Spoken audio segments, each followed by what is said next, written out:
Has the Maldives become a Chinese stooge? Well, I think so. The irresponsible comments on the Indian Prime Minister Narendra Modi by three youngish members of the ruling elite, after all, are only a trailer of a much bigger story. They reflect a culture of hate behavior that has been sponsored by their most senior leaders. They are on the edge of an anti-Indian policy and attitude which is infused with an irrational sentiment that threatens to destabilize the region and make the Maldives a playground not only of China but of the most radical anti-Indian forces in Pakistan. The parties of Pakistan who foment and sponsor terrorism against India. To mark a significant departure from all his predecessors and to signal an anti-India foreign policy, the country's President Mohamed Muizzu has decided to break an age-old diplomatic tradition and visit China first before visiting India. Muizzu will be watching this show from China. In fact, he landed there earlier today along with his entourage. And accompanying Muizzu is the First Lady, Sajida Mohammed, senior government officials and a group of journalists. They will be in China until the 12th of January. That's a 5-day-long visit, and what explains this break from tradition is the question. The Chinese checkbook or Muizzu's immaturity? Well, I would vote for the latter. Why else, after all, will Muizzu give preference to China over India? Why else will he give preference to those who are irresponsible over those who understand the Maldives and the culture and the sovereignty of the Maldives? Every single leader since former President Maumoon Abdul Gayoom has come to India first. India, after all, is the Maldives' closest neighbor. And I'm not just talking geographically. The two countries are connected historically and culturally as well. And the people of the Maldives know this. Earlier today, Maldives' former defense minister, Maria Didi, spoke to WION, and she pointed out how there is so much in common between the two sides, from food, language, to the way we look. She mentioned that when people in the Maldives fall sick, they come to India for treatment. When parents in the Maldives can afford to send their children to good schools and colleges, they are sent to India. Didi, by the way, also studied in India. How many study in China? China only inaugurated its embassy in the Maldives in the year 2011. This was after the Maldives graduated from the least developed country or LDC status. The Maldives needed money, you see, and China needed land to grab. And so Beijing opened its checkbook to Mali with the hope to buy commercial influence over the Maldives. Does Mohamed Muizzu not understand this simple equation? I'm sure he does. Yet, he chooses to be a Chinese stooge, knowing fully well that it is not the Maldives' development that China is actually interested in, but its strategic location.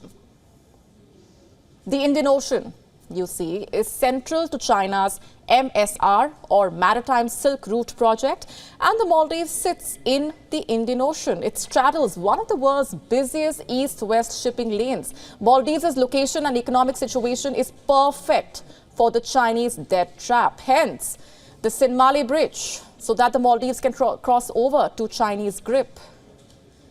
Hence, the housing projects, so that China can make itself feel like home in the Maldives.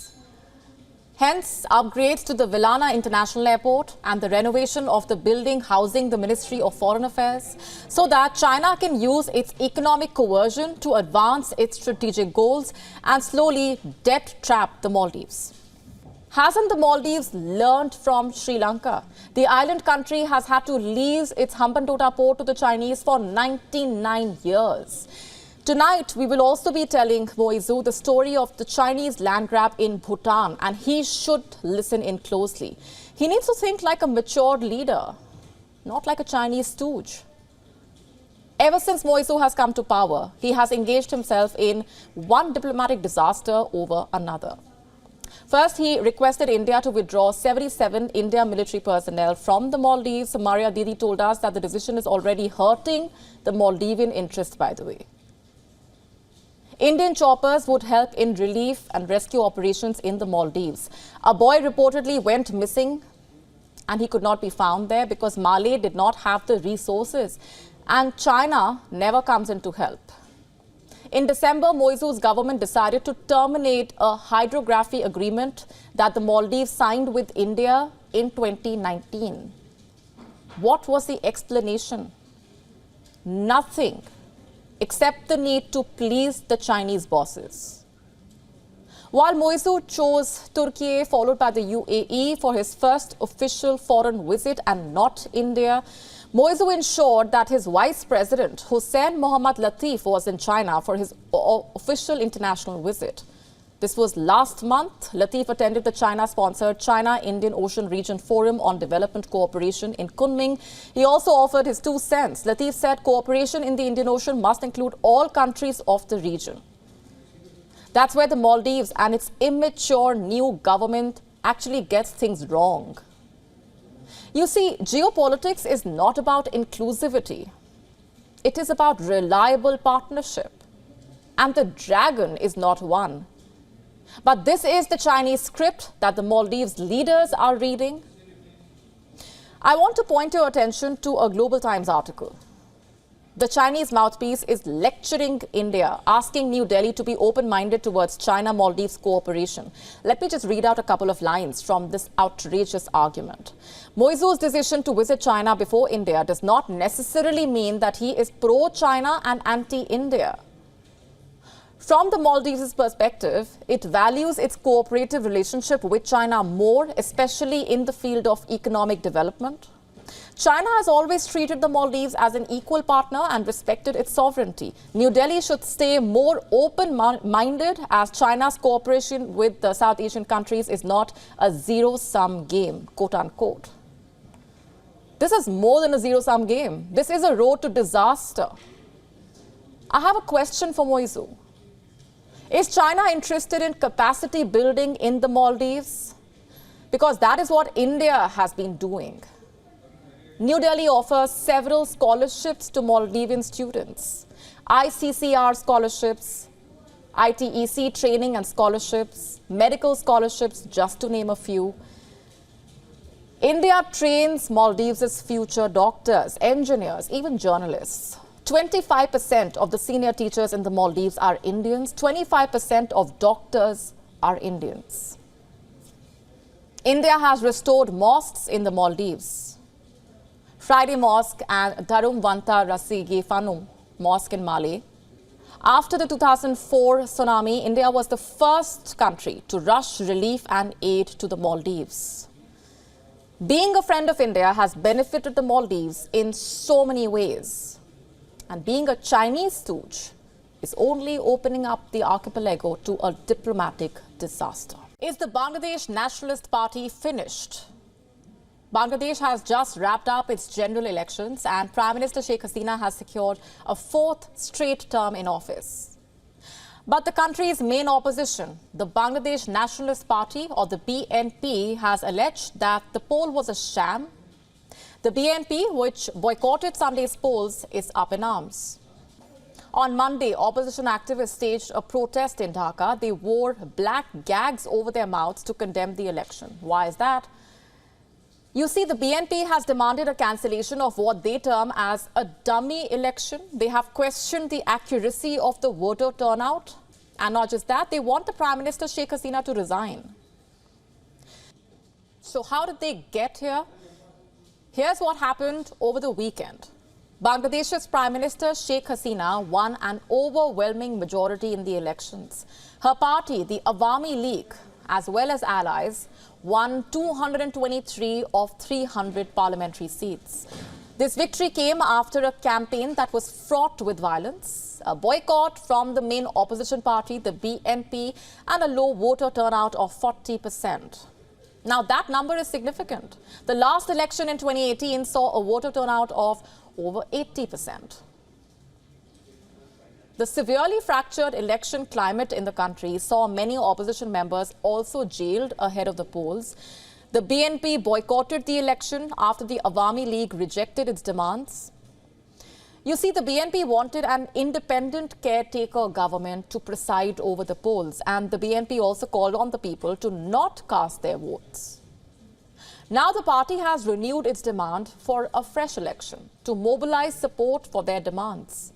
The BNP has announced a 2-day mass contact program. It is slated for Tuesday and Wednesday. A BNP Standing Committee member, Nazrul Islam Khan, has said that the party wanted to establish a government elected by the people's vote. He said, in fact, and I'm quoting, the BNP and other political parties who are on a movement for the restoration of democracy demand the immediate cancellation of the dummy election of the 7th of January, resignation of Sheikh Hasina, and the formation of a polls-time, non-party neutral government for holding a national election. The party has been saying that no election under the current government could be fair or credible. The polls have been defined by bitter rivalry between Sheikh Hasina's Awami League and the BNP, which is led by former Prime Minister Khalida Zia. Currently, an ailing Zia is under house arrest, remember, on corruption charges. But supporters claim that the charges are politically motivated. Sheikh Hasina and Khalida Zia ran the country alternately for many years, and their political contest cemented a feud that has come to polarize the country's political landscape. It has also led to violence around the elections. But this year's vote has raised questions over its credibility, especially because there were no major challengers to take on the incumbent. For months, the opposition, including the BNP, protested, demanding Hasina's resignation, and this resulted in a widespread crackdown with thousands of opposition members, including the entire local leadership of the BNP, arrested. Further, elections have also been sullied by allegations of vote rigging, but the authorities have denied these allegations. The Bangladesh Prime Minister has called for the citizens to show faith in the democratic process. What's more, she even branded the BNP as a terrorist organization. According to Bangladesh's Election Commission Secretary, Hasina's party had won 223 seats in Sunday's polls. But analysts say that the support of other parties means that Hasina's actual control over the 300-seat parliament is even higher. Should India ground the Boeing 737 MAX? Let me first show you a video. This is an Alaska airline plane. It was traveling from Portland to Ontario, California. There were 171 passengers on board. But moments after takeoff, one of the plane's emergency exit body blew out.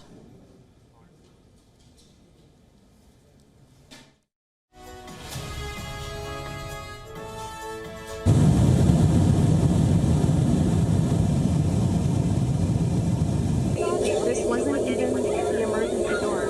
We're at the end of the plane, so the emergency door's right there. It was just a piece of the plane. The in-flight blowout was straight from a horror movie. The plane had to make an emergency landing.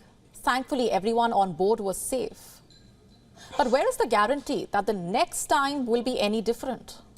Fortunately, no one was seated next to the emergency exit that blew out, and the aircraft was at 16,000 feet, just 10 minutes from the airport, when that door blew out.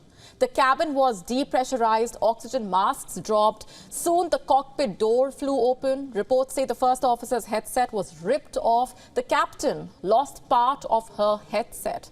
A reference checklist that is kept in the cockpit for the pilots to access flew out of the door. Thank God the plane was not at the cruise altitude of 30,000 feet, else things would have been a lot worse. Once the plane is at cruising height, people have their seat belts off. You have people walking about the plane, cabin crew serving the meals. My point is, anything could have happened had the door blown out at that altitude. It could have resulted in a crash, a freak accident. And this, of course, is not supposed to happen. Parts of the plane's panel are not supposed to blow out mid-air. So what went wrong? The Alaska airline was operating the infamous Boeing 737 MAX. This is the same model that has been nicknamed the Flying Coffin. The Alaska Airlines aircraft was a brand new Boeing 737 MAX 9. It was only delivered in October. Now, I understand some of you may not have followed the Max's killer history, so let me just give you a little brief here. Max is the newest version of Boeing 737 model. The plane went into service in May 2017, and in 2018, it was involved in a crash in Indonesia. A Max plane operated by Lion Air, remember, crashed into the Java Sea just 13 minutes after takeoff. There were 189 people on board, all died. Less than 6 months later, there was another crash. This time, a Max plane operated by Ethiopian Airlines went down 6 minutes after takeoff in Ethiopia. There were 157 people on board. All of them lost their lives. In 6 months, Max had killed 346 people. All the Max jets were grounded and investigation started. The problem was detected in the plane's MCAS system, the Maneuvering Characteristics Augmentation System, a software that basically automatically pushes the plane's nose downwards. It was installed as a part of the Boeing campaign to compete with Airbus's A320neo and, just like its competitor, deliver a plane with a new, bigger and fuel-saving engine that could be onboarded with little to no additional pilot training. After 2 back-to-back crashes, the problematic MCAS spooked pilots so much that many of them refused to fly the planes to the airports where they were supposed to be grounded. Months later, Boeing said it fixed the problem. America's FAA, or the Federal Aviation Administration, certified it, and Max was then cleared for takeoff again 2 years after being grounded. But the journey, you see, was far from smooth. Reports talk about a problem with the overheating. Last year, Boeing asked the airlines to inspect all the Max planes. Why is that? For a possible loose bolt. We are talking about planes here. One loose bolt can cost lives. The particular plane that suffered a blowout was not being used for flights to Hawaii. Reports say a warning light lit up on 3 different flights, indicating a pressurization problem. Was this linked to the door blowing out? Alaska Airlines grounded all the MAX 9 planes after the accident. In the US, the FAA asked all the airlines to ground their MAX 9 planes. Boeing's shares listed in Frankfurt tumbled over 8% on Monday. There are about 215 737 MAX 9 jets in service worldwide. How many are there in India?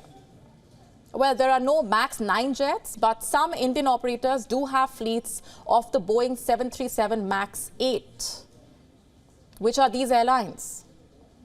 Air India Express, SpiceJet and Akasa Air. They may not be the same model as Alaska Airlines, they may not be MAX 8, but given MAX's checkered history, is the risk of letting these planes fly worth it? The Ethiopian Airlines crash involved a MAX 8. The Lion Air Flight 610 was a MAX 8.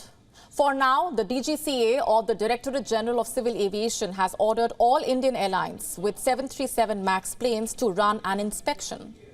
But is that enough? Will passengers be comfortable boarding a MAX